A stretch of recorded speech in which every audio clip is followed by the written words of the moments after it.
Hi, like I mentioned, today we're going to be talking about FEMA and doing work with the Federal Emergency Management Agency. So let's dig right in. First things first, let's decide what kind of business you are. One website that I recommend is the North American Industry Classification System, NAICS.com. That website very easily helps you translate what it is that you do and into what it is that the government and how the government kind of classifies your business. So that number is going to be important to you. So you want to find your NAICS, I call it NAICS code. You find your NAICS code, click that button up there, and then just do some description. Just do a keyword description in this top line up here. And let's say since we're dealing with FEMA, we want to do emergency response. So let's see what kind of things come up there. I just hit enter, and then as you can see here, emergency and other relief services. So that number there is going to be your NAICS code for the business that you're in. So let's kind of jot that down and remember what that is, and then I'll teach you another little trick. So that's 624230. Now, this is going to be different from company to company, so just kind of keep that in mind. If this is what your business does, then that's what it is. So this will give you a little bit of a description of what that NAICS code is, the 624230. But then you can also look at similar NAICS codes that might be something close to that. So things to keep in mind, because you want to focus your search, but not totally discount anything that might be left and right, tangential to the search that you're doing. So keep that in mind. If disaster relief services or some of these other NAICS might be interesting to you, kind of jot those down also and remember what they are. So that's the first thing, is figure out what business you're in.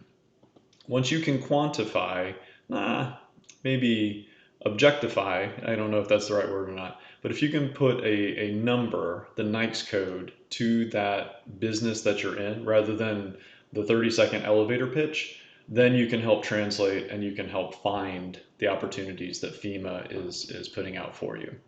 So the next thing, know yourself. That's the first thing. The next thing is to know your customer. So in this case, I just did a quick search for FEMA.gov. This is their website. I just went to any search engine and found FEMA.gov. So this is what their website looks like. So with that in mind, most government agencies look very similar as far as their websites go. You're going to see some information about the agency in their, however their website's designed.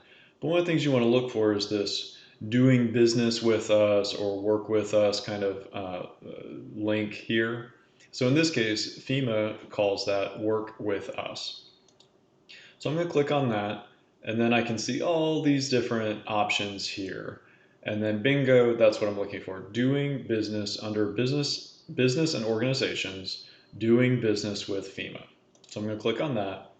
And then this is going to be a wealth of information here. I'm just going to scroll through real quick, give you an idea of what it is. The PTAC, the Procurement Technical Assistance Centers, SAM, obviously the systems for acquisition, system for award management, and FEMA understanding what it is.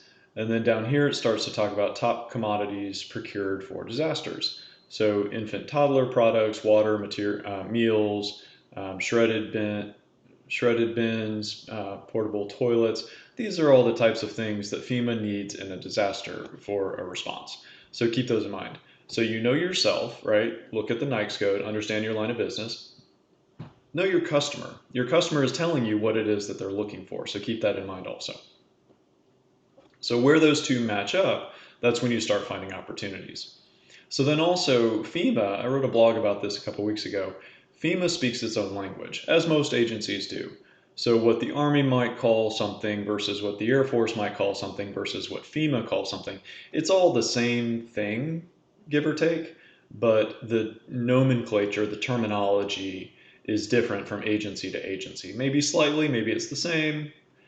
Just be aware of that. Speak the language of your audience, in this case, FEMA. So one resource that FEMA gives you is if you look at training.fema.gov, G-O-V, you can see some of the courses that FEMA provides to understand how they operate. their organizational structure, their nomenclature, their terminology, what words mean to them. When they call something, an ice cube, this is what they're talking about. When they call something a network operations center, this is what they're talking about. So just understand what it is that they're calling different things, and you can take these courses. So that's another step. Again, now we're going to go to the next step is sam.gov. So I'm going to continue. I logged in, but you can get to this website for free and do a little login. What you want to do when you get to sam.gov, sam.gov, is go to that search bar, and then you're going to start to filter. So one thing I recommend is if you are looking for agencies, you can click here and kind of do some searching. I know I'm looking for FEMA, so I'm just going to type in FEMA under federal organization. It pops right up.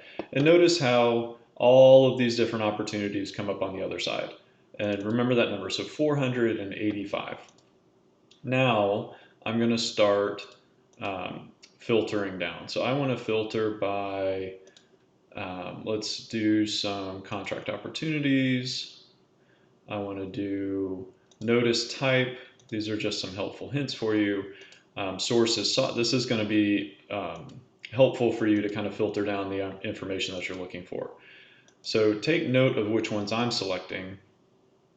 Find what works for you, but these are some helpful hints for you here. Because look at the options. So sources sought, pre-solicitation, solicitation, and combined synopsis solicitation.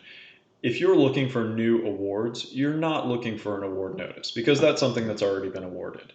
If you're looking for a contract that's going to be bid, then you don't want justification because that means they already know who they want.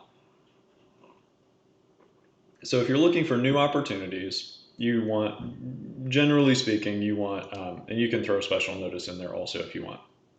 So you want to keep it kind of focused. Sources sought, pre-solicitation, solicitation, combined synopsis, and then special notice. And then, of course, the federal agency. Note the website. I put it in a second ago, but you can go ahead and plug it in again because it reset. I want FEMA. And notice that it duplicated, so it did keep it. Okay, there we go. So now that 400 or so opportunities came down to 88 opportunities. I'm going to filter, this is good, right? Because you want to really, really hone down your responses or where you need to spend your time. So now product and services, remember that NAICS code that we looked at before? This is where that comes into play. So we found 624230 was one that was interesting to us, theoretically. So as I type in, it populates the website itself. I didn't do anything different other than type in the number. I'm going to go ahead and select that. And now my 88 results went down to 1, right? So 1 result. Unfortunately, this one, if you notice under current response date, this one has already passed. So what do? There's no opportunities right now for the things that I sell. Well, you want to go back to your NAICS code and widen your search. So that one opportunity, that one NAICS code that looked good for you, maybe you add other NAICS codes. Or maybe you just take that filter out altogether and you spend a minute looking at some of these 88. And then you just can kind of glance through consumable medical, permanent housing, and you can just kind of see which opportunities are out there. Another helpful hint here is on dates. You can set for response date offers due within the next 3 months. And you can also do publish date so it's not too old. You can either leave it anytime or in the past 3 months. And notice that 88 results now filters down to 13 results. So you're kind of getting, you're sharpening the focus, just like a filter on whatever, shopping website you go to. You really do you want the 5-star products? Do you want the 3-star products? You're really starting to focus down your efforts and where you spend your time. So we started at 400, we went down to 88, and now we're at 13. So that's really where you want to spend your time. Hope that helps, and good luck and happy hunting.